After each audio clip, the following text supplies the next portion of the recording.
Hello and welcome to March. Can you believe it's March already? This week we are going to party. Not that kind of party. Political parties and ideologies. Let's start first with what I mean when I say ideology. To put it simply, it's your philosophy or your belief on what the government should look like and what the function of government should be. Traditionally, political ideology has been compared on a left to right spectrum, and you might even hear someone say that aligns with the left or the right belief. I'll go into a little bit more detail, but to put it quite simply, the further left you are on the spectrum, the more government involvement you want in life. The further right you are on the spectrum, the less you want the government involved in your life. So if we look at this image, all the way at the very end of the left would be fascism or communism. Government has control over every aspect of your life. If you go all the way to the right, the furthest right you can get, it's anarchy. There is no government. I think a really common misconception is that a lot of Americans fall far left and a lot of Americans fall far right. But in reality, most of us are right in the middle. Sure, some of us might lean a little bit more right or a little bit more left, but we're all kind of in this area. Here's another reason we all kind of fall in the middle. I'm going to go over some traditional beliefs from the left and the right, and you might find that you agree with both sides. And so just because you might lean a little bit more left, it's not because you are 100% everything the left believes you believe too. Or if just because you lean a little bit more to the right, it doesn't mean that you might not agree with what someone from the left would say. I'll fill in the political parties in a moment. But first, let's start with some general beliefs of the left. The left believe in an equal society, and they think that the government should play a large part in people's lives in order to achieve this. They also tend to support higher taxes on the rich, welfare for the poor, and government regulation of business. Those on the right believe that social inequity is unavoidable, and the government should play a limited role in people's lives. They tend to support a kind of hands-off approach to the economy. So they're saying that less business regulation will help innovation, and lower taxes on businesses will help them to grow. In other words, if we don't interfere with businesses and we leave the markets to its own device, it's better for the economy and the people that live here. You will often hear being left is more liberal and being right is more conservative. And the way I've always remembered it since I was in school was L, left, liberal, and then right, conservative. Let's start plugging in the political parties. And a way I remembered it as a student, the right, we find the Republican Party, right? Republican Party. And so on the left, you're going to find the Democratic Party. And once again, I have to repeat myself. If you find yourself more aligning with the Republican Party, it doesn't mean you have to agree with every single thing that they say.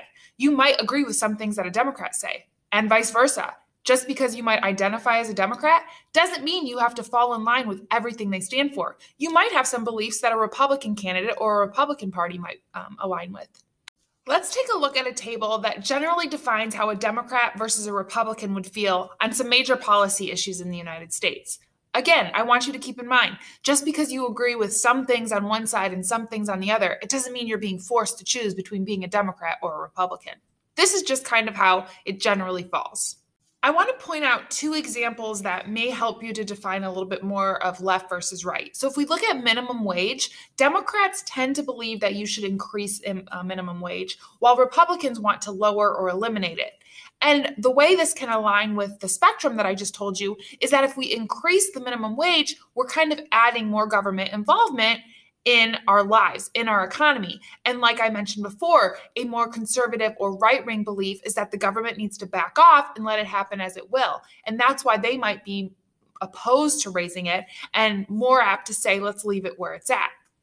This next topic that I want to approach may be a bit controversial, but I bring it up because I want you to understand the general differences, but I also want to ensure you understand that just because you agree or disagree with what I'm saying doesn't mean you agree or disagree with the party as a whole. But let's look at same-sex marriage. Generally on the left, the Democratic Party is going to support the current legality of same-sex marriage, and those on the right might support the idea that it should be defined as between one man and one woman. The right is going to argue for a more traditional belief of American values, while the left is going to argue that there should be equal opportunity and equality for all. I know some of you are more familiar or less familiar with Democrat versus Republican or left versus right. And so you all are going to have different responses. But I want you to look at this list and I want you to tell me one of two things. Either tell me what was most surprising to you about this list or what questions you have about this list. An optional assignment I have for you this week, it's worth 10 bonus points, is for you to actually find out where you would fall on the political spectrum. And so what I am going to encourage you to do is to go to isidewith.com and take the quiz. And then I want you to take a screenshot of your results and paste them below. Then I want you to answer the questions.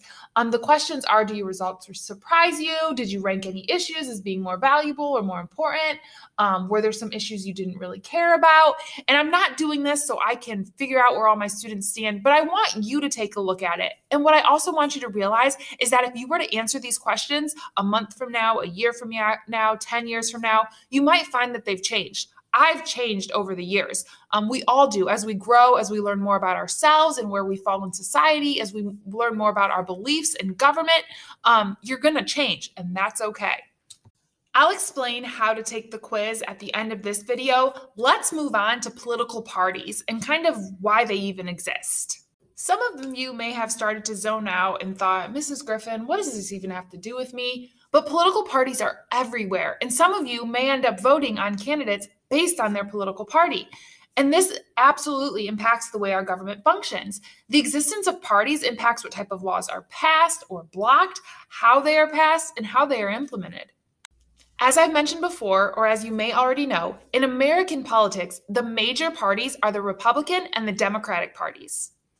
It doesn't stop there, though. What you may remember from the presidential election is that there are minor parties, parties that aren't as widely supported. They're also known as third parties. Those are going to include the Green Party, the Socialist Party, the Libertarian Party, the Constitution Party.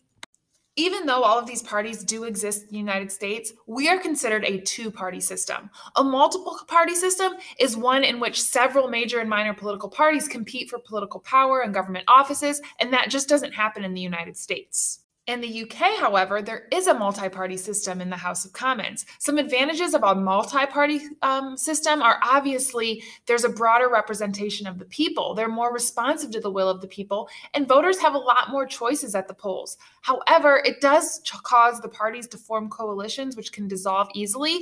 Think about it if you ever watched Survivor or Big Brother, those coalitions that formed. And then another disadvantage is because of the failure of these coalitions, it leads to a less stable government.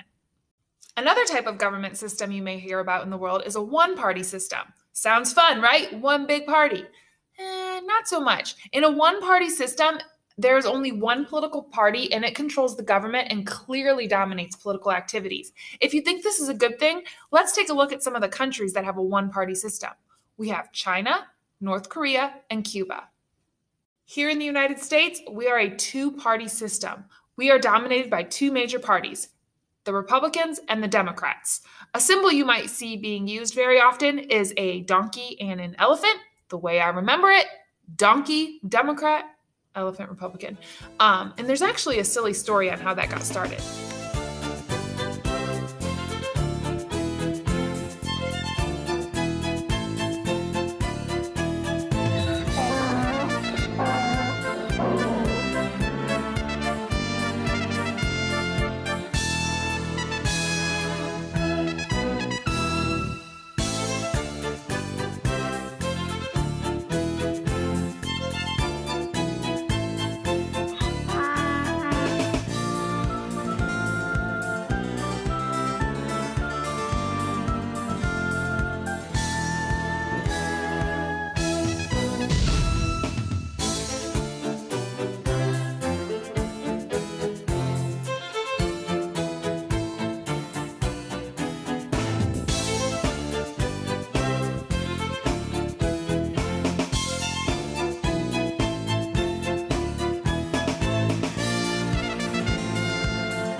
I just think that's the coolest fabulous life lesson, right? Like someone tries to insult you and instead you own it and turn it positive.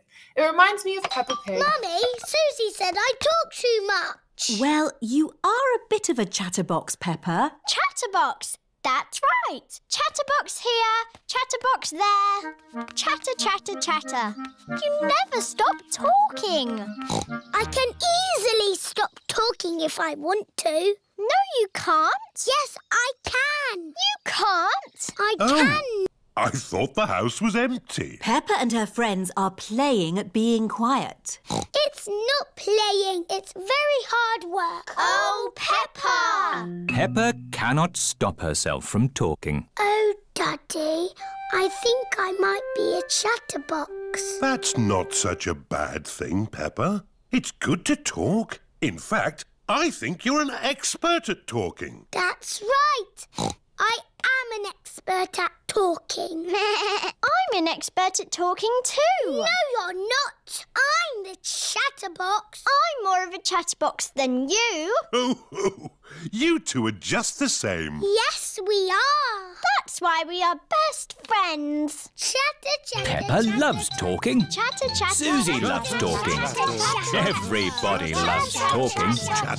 But anyways, why in the United States do we have a two-party system? And why does it continue? It starts with a historical basis. In the beginning, we had the Federalists and the Anti-Federalists.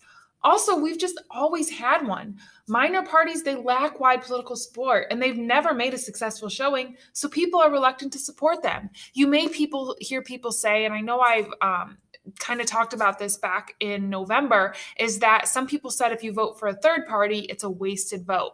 Another reason we continue to have a two-party system is the electoral system. There are just certain features of our government, like single-member districts, that are designed to favor two major parties. Also, most Americans do have a general agreement on fundamental matters. It kind of goes around and around as to why the two-party system remains. For the most part in the United States, there are winner-takes-all rules. So whoever wins the most vote, they win. The loser gets nothing. There's the strategic voting, the wasted vote theory I just mentioned. So voters choose not to support parties that they do not view as viable. You may hear someone say they just choose the lesser of the two evils, or they're not going to choose someone who they know they have no chance at winning. There's a lack of voter support, which discourages someone from joining or forming a minor parties. Fewer parties then flourish. Existing parties make rules that perpetuate their power. The Democrats and the Republicans are in power, and they're the ones making the decisions. So why would they take their power away? And who actually has control? In American politics, we call the party in power the person in charge of the executive branch. So in the national government, the person in charge of the executive branch would be the president. In our current administration, our president is a Democrat, so the party in power of the United States would be Democrats. Now, that's not to say that they're the most important party, but they're the party in power because the president is going to be the one that signs legislation. They're going to be the one enforcing laws, and so they're going to enforce it in a way that's going to benefit that party. However, there are times when the president might be a Democrat, but both the House and the Senate are Republicans. Currently, in our administration, we have a president who's a Democrat. The House is also leaning Democrat. It's a 221 versus 211. And in the Senate, it's very close. We have 48 Democrats and 50 Republicans, but two of our senators in the Senate, they are independent, meaning they are neither Democrat or Republican. However, they both caucus with the Democrats. So generally, they're going to vote with the Democrats. So right now, we have a 50-50 split in the Senate, but do you know who breaks the tie? The vice president. Right now, the vice president is a Democrat, Kamala Harris. Now, if we look at the Ohio government, who would the party in power be?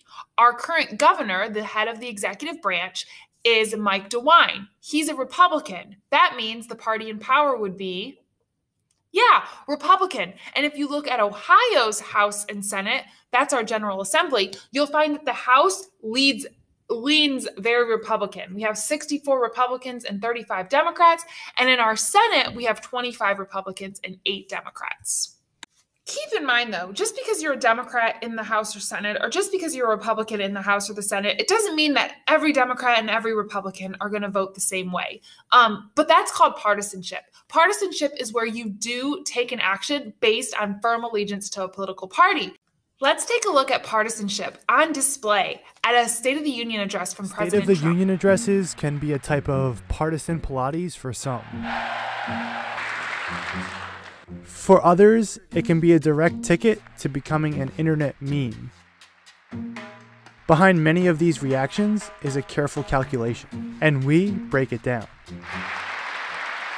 You won't find many Democrats jumping out of their seats for President Trump. Senator Joe Manchin of West Virginia is the exception. He's sitting right in the front, and that's likely not a coincidence. Here he is again applauding Trump's jab at those who kneel for the national anthem, and again after Trump mentions rising wages. It's a re-election year for Manchin, and he's in a state that overwhelmingly voted for Trump. Now he's apparently showing support for a president from the opposing party. Let's go to the other side of the aisle. We repealed the core of the disastrous Obamacare. The individual mandate is now gone. Thank heaven. Did you catch that? Overwhelming excitement, except for Senator Lisa Murkowski of Alaska. Last summer, Murkowski played a key role to squash efforts to repeal the Affordable Care Act. Working with the Senate, we are appointing judges who will interpret the Constitution as written, including a great new Supreme Court justice. President Trump threw a compliment right at Neil Gorsuch, but he didn't take the bait. In the history of our country.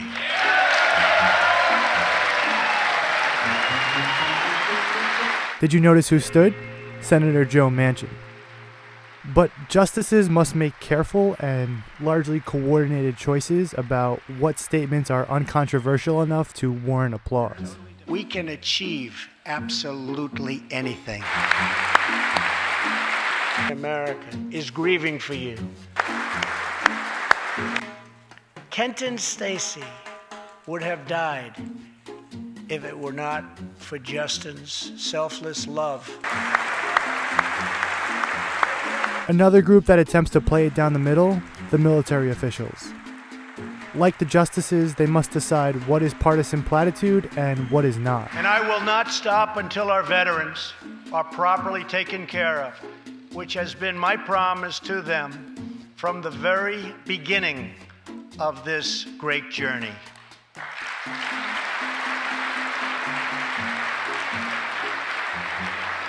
We must modernize and rebuild our nuclear arsenal, hopefully never having to use it, but making it so strong and so powerful that it will deter any acts of aggression by any other nation or anyone else.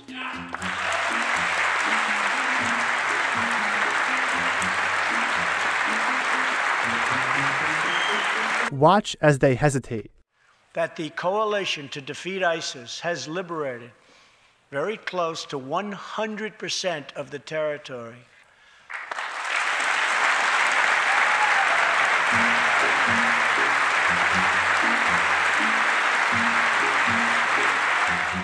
To clap or not to clap?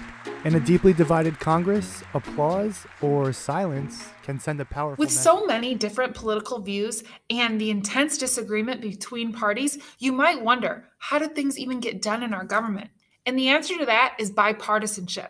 It's the agreement by members of both the Democratic and Republican parties. You may also hear that being referred to as reaching across the aisle. So you're reaching to the other side to find something you can agree on. Senator Booker and I are both concerned about our nation's resources, and that absolutely includes our national parks. But that's not all we have in common. In fact, our real passion is Polynesian folk music. We're called Across the Aisle. Did you get that? Aisle? Bipartisanship seems to be out of style on Capitol Hill these days. That's called consensus, and it's a general agreement. An example I like to use is, let's say you and your friends are hungry and you want to go out to eat. And some of you want to go to Taco Bell, and others of you want to go to the Chipotle, and you can't decide where you want to go. Before you start fighting and throwing people out the car, please don't do that, you have to realize, hey, there is a consensus. There is a general agreement. We know that we all are hungry, and we also know that we're hungry for a place that serves burritos. So once you've calmed down and stopped fighting, you've come to this consensus that you're both hungry, that's when you're going to compromise. And you're going to decide maybe, how about we go to Chipotle today and Taco Bell tomorrow? Or how about we drive through Taco Bell and then eat it in the Chipotle dining room, while those of you that want Chipotle get Chipotle. The point is, you've realized there is something we can agree on. Let's find a way to fix this disagreement. Currently, there is a debate going on in the House about what the next stimulus payout might be. And so Democrats feel one way and Republicans feel another way. However, before they get too heated, what they can do and what they have done is that they have to recognize that there is a consensus. We all agree that there needs to be some sort of stimulus. Now, some of us might believe that it needs to go out to every American. Some believe that it should only go out to business owners. Some believe it should be a high dollar amount. Some believe it should be a lower dollar amount. We're going to have to compromise on what the stimulus looks like, but the consensus between Democrats and Republicans right now is that there should be a stimulus. We are going to continue this discussion next week when we talk about the role that political parties play in our elections, and we're going to specifically look at primaries. But let's wrap this week up. I want to talk to you about what you have due, and I also have a few comments about last week's assignments. So as always, this video, which is an ed puzzle, your second ed puzzle is a little bit more about ideologies and political parties, which you'll learn are not the same thing. And we are using Craig from Crash Course. I have been told that he is much more preferable to Hip Hughes, but what do I know? And then I mentioned briefly earlier about the extra credit assignment. So let's take a look at that website. So I will link this on Google Classroom and in the assignment, but we are going to be using isidewith.com, which I believe I mentioned back in the fall, or you may have seen on your own. But we are going to take the 2020 presidential election quiz, and what that's going to do is find out what candidate you most align with, and also tell you what political party you most align with. And so you're going to go through a list of questions. The reason I wanted to show this to you is you may find that there's something you don't quite understand. So like this one says, should the government increase spending on public transportation?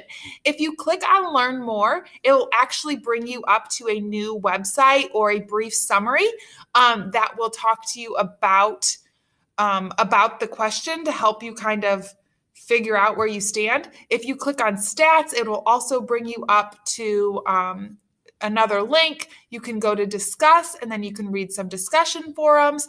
But I wanted to show you those links because I wanted you to know if you're a little confused, you can, choose that. Once you choose yes or no or other stances, the other stances will give you a long list. Then if you'd like, and this is optional, you can rank how important this topic is to you. So if government spending on public transportation is something that you feel so passionate about, then you're going to put most. If you really could care less, put least. If it's somewhat important and you want a candidate who agrees with you, but you really don't care that much, you can put somewhat. I also like the other stances because sometimes just a yes or no is not going to be enough to cover you. So I'm looking for one. So this one, for instance, should the government require children to be vaccinated for preventable diseases? Maybe your answer isn't yes or no. In our critical thinking questions, sometimes you guys will say to me, I don't know, I see both sides. So if you click on other stances, it gives you an option to maybe find how you feel. This one says, yeah, I think they should be required, but only for deadly contagious diseases.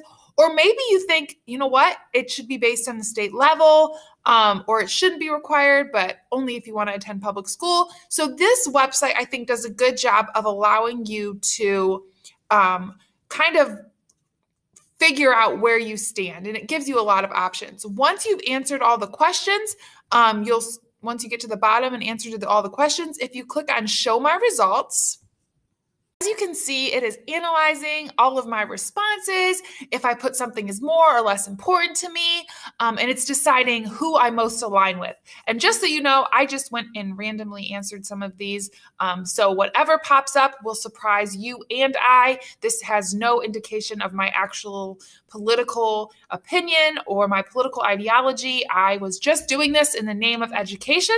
So let's see where they put me. They are prioritizing any time that I said said this is more or less important to me, and they're going to match me up with political parties and with specific candidates. I can hardly wait.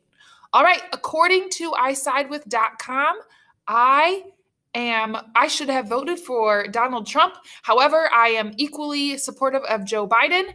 That could not have been better if I planned it. Now, here's what I want you to screenshot for me to submit if you want to do the extra credit. If you click on My Parties, it is going to show you what the top parties are that you align with. And so I would screenshot this right here. I would screenshot that I am 87% Constitution Party, 72% Republican, 56% Libertarian. And so you can screenshot this. If you need help with that, please let your academic teacher know or reach out to me and I can talk you through screenshotting. But this would be what I would submit into our document, and let me show you where that will go. On your Chromebook, if you just hit Control and Show Window, it's a little rectangle with 2 lines next to it. I will put an image of that after I record. That will screenshot your screen, and it should drop down to the bottom right-hand corner of your screen, and you can attach that. You can copy it to your clipboard, or it'll save to your Chromebook, and then you can input that into your assignment. So again, that is a bonus assignment. It's an extra 10 points. The other assignment that is required this week is going to be a political ideology and party Google form. And so I'm pretty sure you guys know how that works. That will be due Thursday night of this week. A few things from last week's critical thinking question response, where you had to choose the best way to tax in the United States government. I wanted to let you know that a very great majority of you chose the progressive or flat rate tax, and that's what you argued for. A few comments that I read that I wanted to bring up. One of you said, progressive income taxes are not that complex to understand if you can teach high schoolers about it in a couple of minutes. And I just thought that was funny, and it made me feel like, good, you learned something, right? So you were able to learn something about progressive income taxes in a few minutes. So thank you for that. And then someone else, it may have been a few of you, mentioned something about cursive writing and how you guys don't know how to sign your name. And it came up again in a meeting I had with teachers last night. So a teacher just bought a house here, and she said that she was talking to her realtor, and her realtor said that she had just sold a house to a younger couple. They were like in their mid-20s. And when it came to them signing all the paperwork, which whenever you buy a house, it is a lot of signatures, they had printed their name on all of the documents. And I'm talking pages and pages of you signing your name. They had printed their name on all the document because they never learned how to sign their name. And so they had to go back and redo it. And I just think that's so fascinating. And I don't know, maybe we need to add that as an elective. You're in high school, that you guys can at least learn how to sign your names. That's insane to me that you could never sign a check. Or how do you sign your credit card statements? Or if you like use your credit card, how would you sign that? It's just silly to me that you guys don't know how to sign your name, and it's not your fault. Your education system has failed you, and for that I am truly sorry. All right, that wraps up this week. Hopefully we've been having some warm temperatures. As I mentioned, next week we will continue talking about political parties. Make it a great one.